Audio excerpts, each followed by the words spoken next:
New York mayor elections Democrat candidate Zohran Mamdani బరిలోకి దిగారు. అప్పుడే ట్రంప్ నోటికి పని చెప్పారు.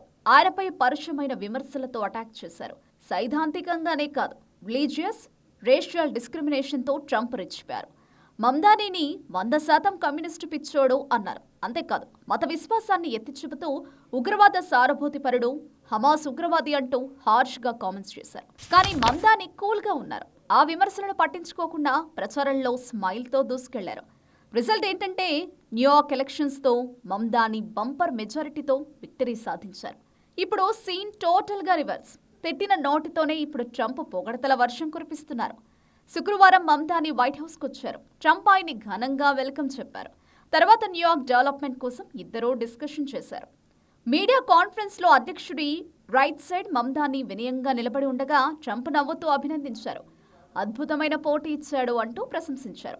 పార్టీ డిఫరెన్సెస్ని పక్కన పెట్టడం నాకు హ్యాపీగా ఉంది. మమ్దానీ బాగా వర్క్ చేస్తే నేను కూడా హ్యాపీగా ఉంటాను అన్నారు. ప్రతి ఒక్కరి డ్రీమ్ని రియలైజ్ చేయడానికి, సేఫ్ న్యూయార్క్ని బిల్డ్ చేయడానికి హెల్ప్ చేస్తాను.